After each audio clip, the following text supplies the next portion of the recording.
Assalamu alaikum, Sheikhna. Assalamu alaikum wa rahmatullah. It's a nice honor, ya Sheikh. Thank you. Finally glad to see you. Thank you. We've heard so much about you, Sheikhna. Very nice. Thank you for coming and thank you for joining us. My pleasure. Of course, we would like to send our condolences on the loss of Amir al-Mu'mineen alayhi salam.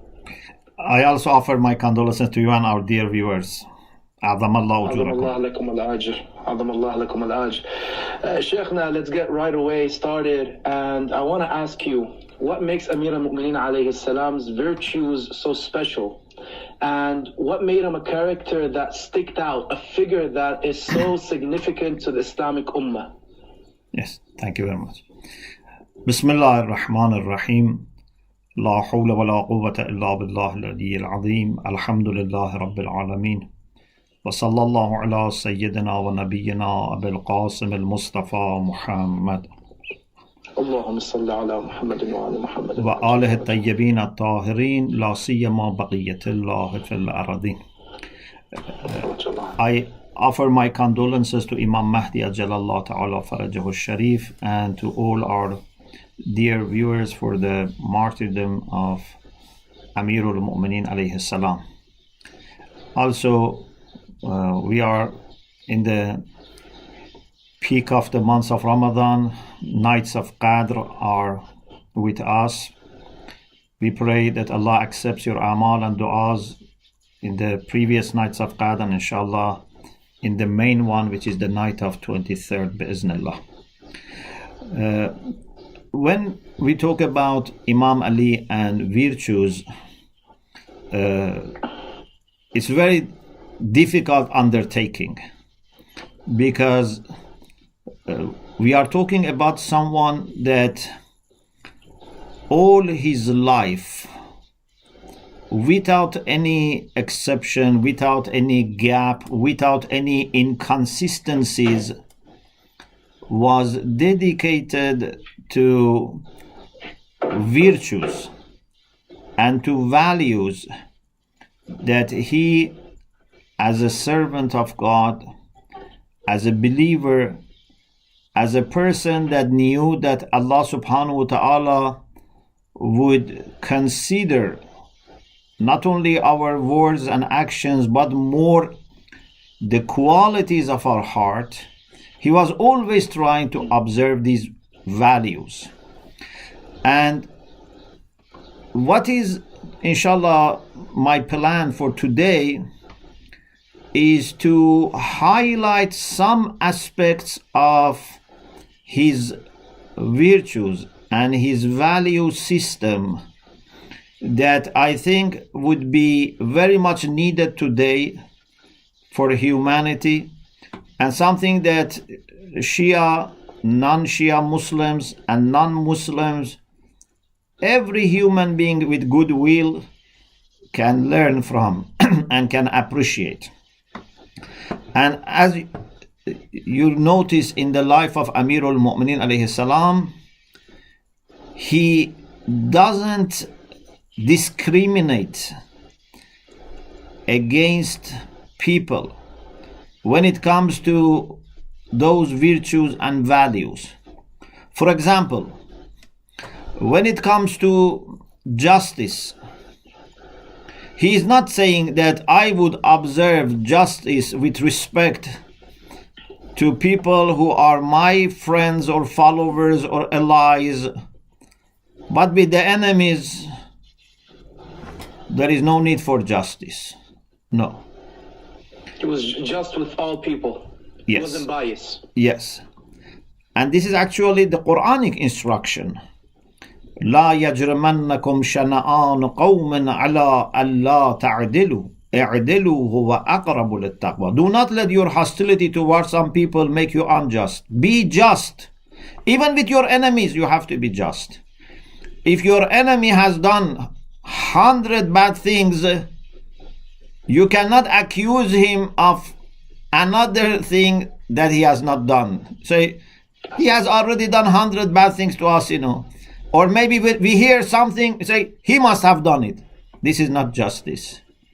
So when it comes to justice, there is no exception. When it comes to truthfulness, there is no exception. Imam Ali is not happy to even do some maneuver with words so that, for example, he becomes Khalifa. You know that in the council that was formed by the second Caliph before he died, so there were 6 people and one of them was Amirul Mu'minin. They were supposed to decide who would be the third Caliph. And they were happy to recognize the right of Imam Ali, which already Allah had given him. But they said there is one condition. You should promise that you would act according the book of Allah, the Sunnah of the Prophet, and Siratul Shaykhain, the practice of the first 2 caliphs. Imam Ali said, Kitabullah, Sunnatul Nabi, yes, but Siratul Shaykhain, they are not Hujjah, they are not Ma'soom. Okay, he didn't accept just one sentence. He could say it, he could find Tawriya, to do some maneuver, say something and meaning something else. But he's transparent with justice. Yes, and with truthfulness. Or when it comes with trustworthiness, there is no exception. One of the tasks of Amirul Mu'minin before migrating to Medina was first to sleep in the room of the Prophet. And Allah revealed, وَمِنَ النَّاسِ مَنْ يَشْرِي نَفْسَهُ ابْتِغَاءَ مَرْضَاتِ اللَّهِ. Among people there are those who are happy to sell their life to Allah subhanahu wa ta'ala, seeking His pleasure. But one task of the Prophet that maybe is not receiving enough attention, it's that Rasulullah had still trust and amanat of people of Mecca, those pagans. They didn't believe him after 13 years, but still they left with the Prophet their trust. They knew that even if we are killing his followers, we are torturing them, we are putting 3 years them in Sheba Abi Talib, he is not going to betray. He is Amin. And Amirul Mu'minin, in that difficult, dangerous time that Rasulullah migrated and enemies could go after him and kill him, he had to give back all these amanat to the people of Mecca. Neither the Prophet nor Amirul Mu'minin said, oh, it doesn't matter, these are our enemies, or this dangerous time. So this is very important aspect. I don't want to only talk about this, but just I wanted to say, when you are talking about Amirul Mu'minin, remember he is not showing these virtues only to a select group of people. He is consistent in his observation of these fundamental values. Or for example, when in the Battle of Siffin, when Muawiyah asked his people, his army, to block water, Amirul Mu'minin and his army, they didn't have water. They wanted to talk about this, they didn't accept to talk. So they managed to attack and gain control.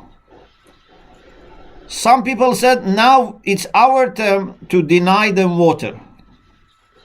To return the favor. Yes. to deny. A kind of retaliation. Yeah.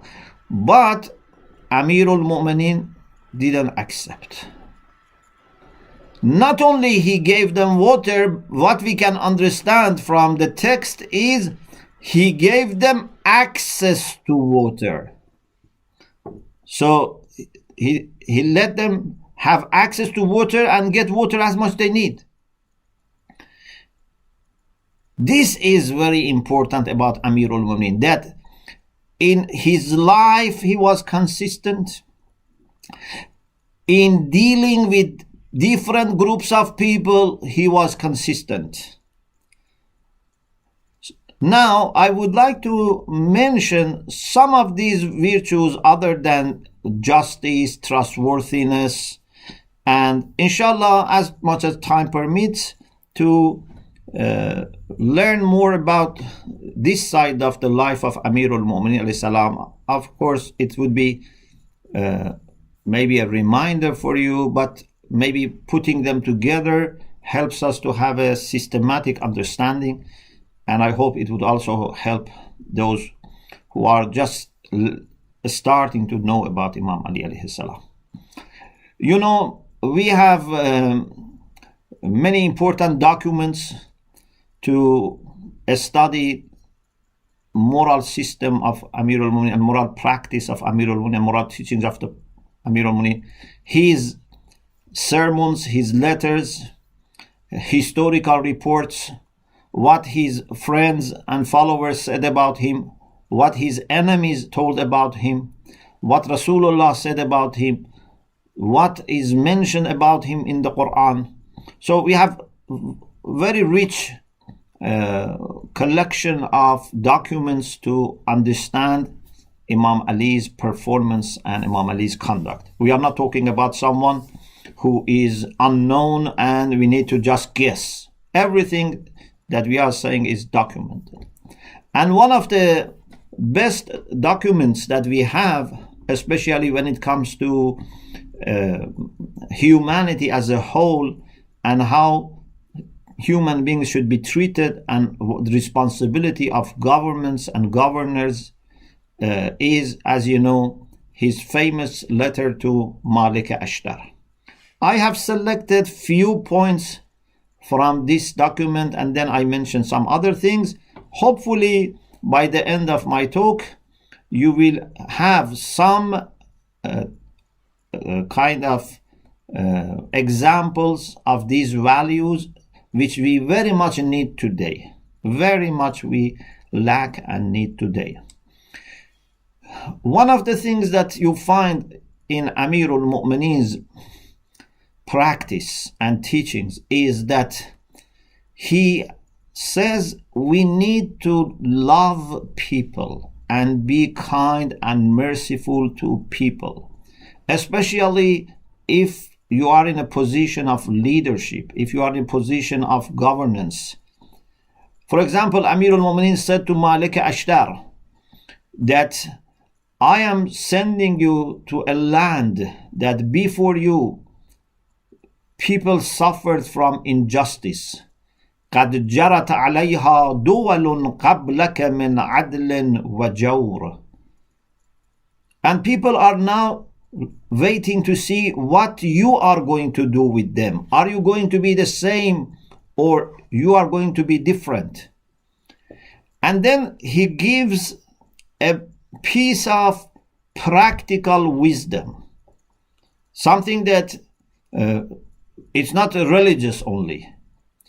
He says, if you want to be sure that you are one of the righteous people, you cannot rely on your assessment only and say, okay, I have acted according to my responsibility, my duty, and I am sure. Or my friends, my advisors are telling me that you have done well. No, this is not enough.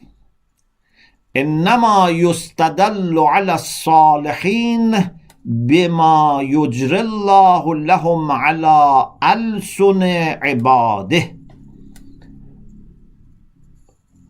The way to understand that you are a righteous person is to see what Allah has put on the tongues of people. So, collective and social recognition of your salah, your righteousness is very important. There might be some people in the society who are not fair. There may be some people who are, against you. But majority of people are not bad people. And if you have not been able to please people, then you are not able to please Allah subhanahu wa ta'ala. So every person, in addition to making sure that to the best of his knowledge or her knowledge is observing his moral duties and legal duties, they should also make sure that they have not developed a strange kind of world for themselves, that they think, there are heroes, they are, angels, while people are suffer from them. It's very important.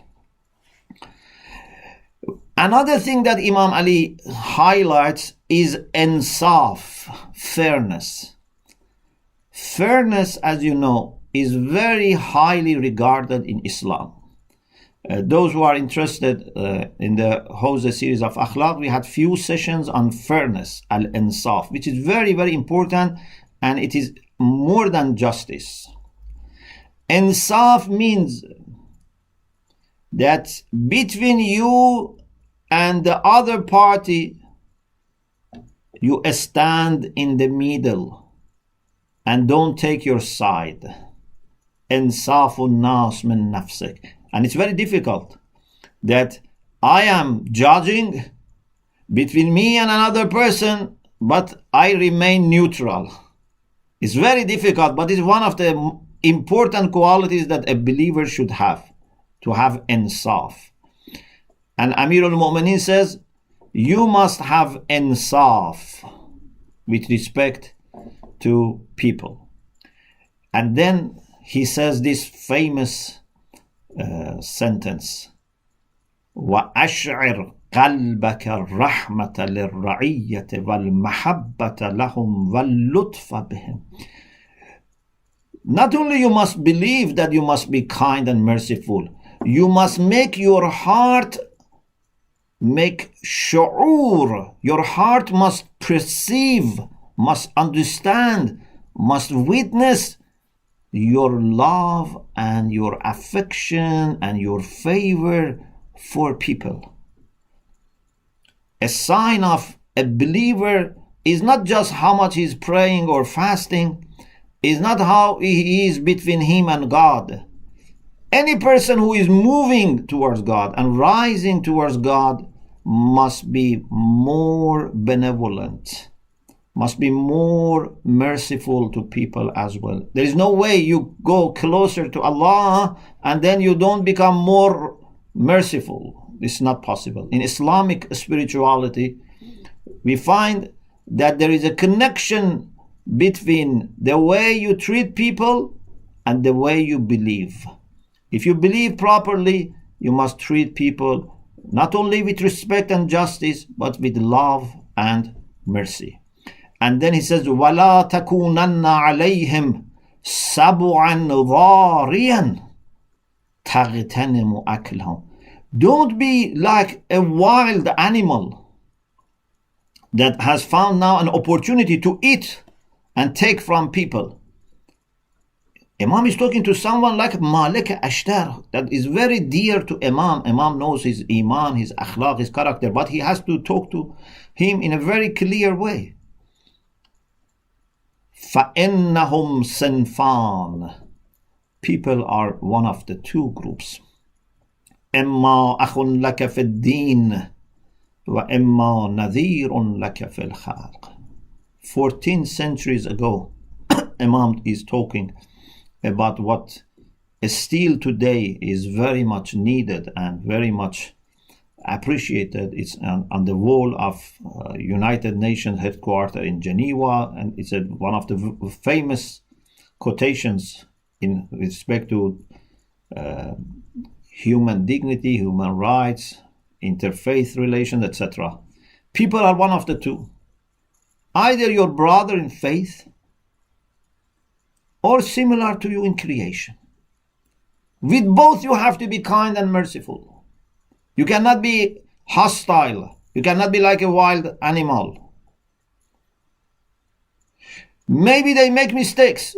Maybe problems happen to them. يَفْرُطُ مِنْهُمُ الزَّلَلِ وَتَعْرُضُ لَهُمُ الْعِلَلِ. Maybe they make mistakes. Maybe they have problems. But فَأَعْتِهِمْ مِنْ عَفْوِكَ وَصَفْحِكَ مِثْلَ الَّذِي تُحِبُّ أَنْ يُعْطِيَكَ اللَّهِ. How do you want Allah to treat you? Treat them in the same way. If you want Allah forgive you, forgive them. So, This is the standard that Amir al-Mu'minin is setting up for Malik Ashtar. And he himself, of course, was going out of his way to support people, even people who were not, believing in his imama, were blaming him, questioning him. So, Insaf is very important. Again, it's repeated in this أنصف الله وأنصف الناس من نفسك ومن خاصة أهلك. Sometimes a governor himself has no problem with people, but people who are close to him, people who are working for him, his agents, his supporters, annoy people. Here the governor should not take the side of his own people. Actually, what we learn from Ahlul Bayt is that when it comes to their mukhalifin, the people who differed from them, people who opposed them, they were very kind and merciful and accommodating and patient. But when it comes to the people who are counted on them, who say we are your followers, and then they do wrong things or they exaggerate like ghulat, you see Ahlul Bayt here are not compromising. Worldly politics is the opposite. Worldly politics is to be very strict with your enemies and very flexible with your followers. Let them do, because they have to get something, otherwise they may leave you. But the Islamic politics, godly politics, is that with respect to people who disagree with you, you have to be more flexible. Rahmah is seen here. But when it comes to people that are counted on you, they use your power, your name to do zulm to people or to represent Islam in a wrong way, to come up with, exaggerated understanding of Imams. Here, Imams' rahmah was to stop them. And if needed, Imams were sometimes bringing them to justice, because these are different. So, Imam says, with respect to yourself, your people, you have to be fair for the rights of people, be fair with the people. And if you don't do this, you would do zulm. There is no way to avoid zulm unless you make sure that people who are on your side are not receiving any favor. Then he talks about balance. Another thing that I want to mention is how much Imam Ali was recognizing rights of people for freedom of aqidah. You don't find any case that Imam Ali imposed Islam on any Christian or any Jew, and actually to the opposite. He was very much careful about protecting them.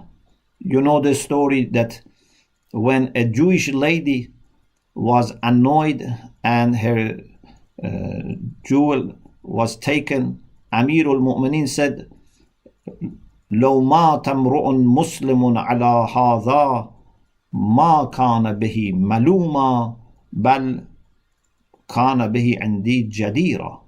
If a Muslim man dies today because a Jewish woman in the Muslim world is mistreated, this man is not going to be blamed.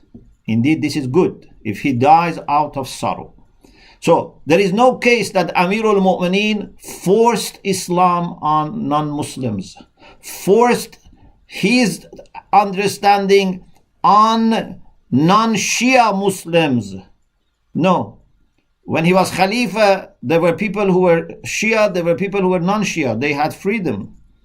Even, you know that when Amir al-Mu'minin became Khalifa, he first tried to stop Taraweeh. He sent Imam Hassan alayhi salam to tell people to stop Salat al-Taraweeh, because this was not Sunnah of the Prophet. It started later. And then the people who were there started, protesting. And Imam Hassan went to Imam Ali. Imam Ali said, what was this noise? He said, they are saying, wa sunnata, mentioning the name of one of the caliphs. Imam Ali said, leave them. He's Khalifa, he could fight them, he could use power and sword to stop this. But he said, leave them.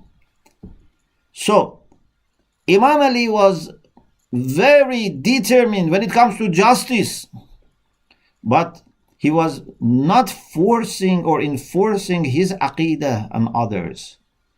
Even sometimes there were people that were criticizing, objecting, insulting Amirul Mu'mineen in Kufa, but Imam was not reacting. For example, there is a case that one of the Khawarij once heard a very wise saying of Amirul Mu'mineen, and he said, "May Allah kill this kafir. How nice he speaks."